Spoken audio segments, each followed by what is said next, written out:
Hello नमस्कार जय हिंद दोस्तों, कैसे हैं आप सब। मैं आशा करता हूँ आप सब बढ़िया होंगे, मस्त होंगे, स्वस्थ होंगे। चलिए दोस्तों, आज एक नई क्लास के साथ में आया हूँ संविधान की, जिसमें हम पढ़ेंगे दोस्तों प्रस्तावना से बनने वाले प्रश्न और संभावित प्रश्न।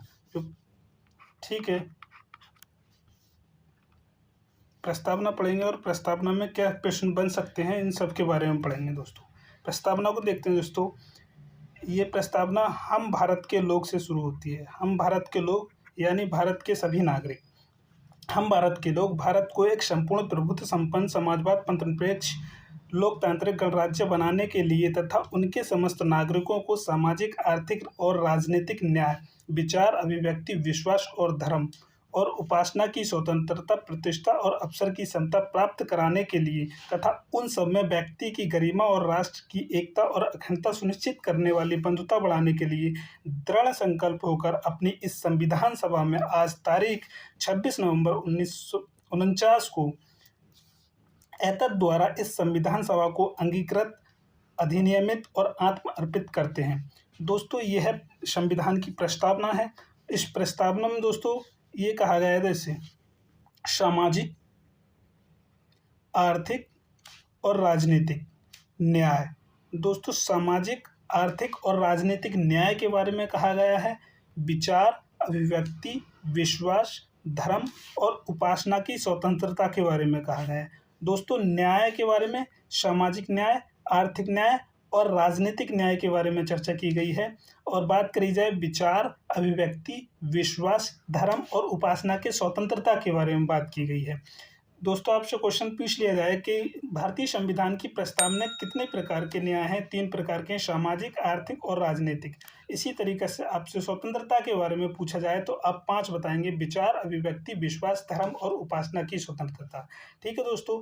प्रतिष्ठा और अवसर की समता, 2 प्रकार की समता है, प्रतिष्ठा और अवसर की समता प्राप्त कराने के लिए। ठीक है दोस्तों। व्यक्ति की गरिमा और राष्ट्र की एकता और अखंडता सुनिश्चित करने वाली बंधुता बढ़ाने के लिए दृढ़ संकल्प होकर। ये डेट दोस्तों बहुत याद रखनी है आपको, क्वेश्चन बार बार आता है। 26 नवंबर 1949। 26 नवंबर 1949 को क्या करा था दोस्तों? अंगीकृत, अधिनियमित और आत्म अर्पित किया था। ठीक है साथी, आगे चलते हैं।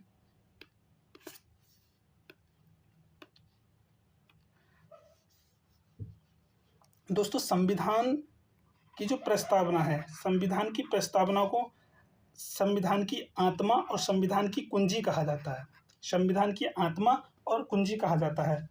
संविधान की कुंजी कहा जाता है, संविधान की आत्मा कहा जाता है और निर्माताओं की मनोभावना कहा जाता है। प्रश्न पूछा जाता है, यह संविधान का कौन सा भाग आत्मा है? संविधान के किस भाग को आत्मा कहा जाता है? दोस्तों, प्रस्तावना को संविधान की आत्मा कहा जाता है।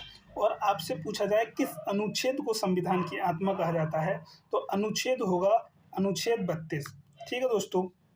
अनुच्छेद 32 जो है डॉक्टर BR अम्बेडकर जी के द्वारा बोला गया है। अनुच्छेद 32 को BR अम्बेडकर के द्वारा बोला गया है आत्मा, और प्रस्तावना को संविधान की आत्मा। संविधान का कौन सा भाग है जो आत्मा कहा जाता है? वो है प्रस्तावना। ठीक है मेरे साथी, आगे चलते हैं।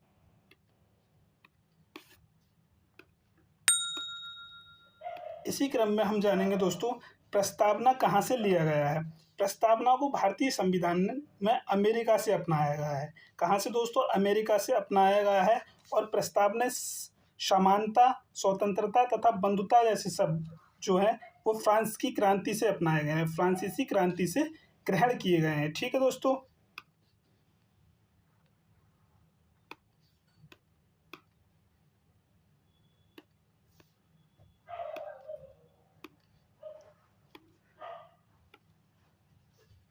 दोस्तों, प्रस्तावना से संबंधित 2 बहुत महत्वपूर्ण केस हैं। इन केस के बारे में भी जान लेते हैं। बैरूबारी तथा चंपकदौराई राजन विवाद। बैरूबारी तथा चंपकदौराई राजन विवाद दोस्तों 1960 का है। ठीक है। सर्वोच्च न्यायालय का निर्णय था कि सर्वोच्च न्यायालय ने स्पष्ट कहा कि प्रस्तावना संविधान का अंग नहीं है, ये केवल निर्माताओं के विचारों को जानने की एक कुंजी है। ठीक है दोस्तों। बैरूबारी और चंपकदौराई जो राजन विवाद था, इसमें सर्वोच्च न्यायालय ने कहा था कि अंग नहीं है। इसके बाद दोस्तों 1973 में एक केशवानंद भारती विवाद आया, केशवानंद भारती। इसमें सर्वोच्च न्यायालय ने प्रस्तावना को, जो बेरुबारी और चंपक दौराई राजन विवाद था, इसे सर्वोच्च न्यायालय का ऐतिहासिक निर्णय था। इसे न्यायालय ने अपने पूर्ण निर्णय को पलटकर ये स्थापित किया कि प्रस्तावना संविधान का अंग है। दोस्तों, इसे संविधान का अंग मान लिया गया। कौन से केस में माना गया था दोस्तों? केशवानंद भारती विवाद में। केशवानंद भारती विवाद में प्रस्तावना को संविधान का अंग मान लिया गया था और बेरुबारी तथा चंपक दौराई राजन विवाद में संविधान में प्रस्तावना को अंग नहीं माना था। ठीक है दोस्तों, आगे चलते हैं।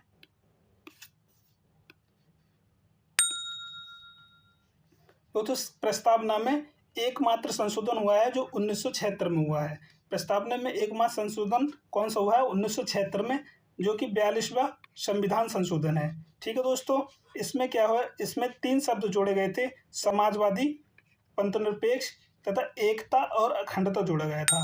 एकता और अखंडता कौन सा जोड़ा गया था? समाजवादी, पंथनिरपेक्ष, एकता और अखंडता शब्द जोड़े गए थे। 3 ही शब्द जोड़े गए थे दोस्तों। कौन सा? बहुत ही इंपॉर्टेंट डेट है 19वां संविधान संशोधन। ठीक है दोस्तों, आगे चलते हैं।